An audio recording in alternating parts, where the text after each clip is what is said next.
হযরত আইয়ুব আলাইহিস সালাম, আমরা জানি ওনার নাম, একজন নবী ছিলেন। আল্লাহ কোরআনুল কারীমে ওনার নাম উল্লেখ করছে, নি'মাল আবদু।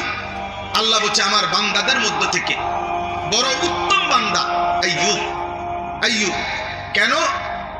কিতাবের মধ্যে আছে 12 বছর কিংবা 18 বছর তিনি রোগাক্রান্ত ছিলেন। দুইটা বর্ণনা, হয় 12 বছর নয়তো 18 বছর।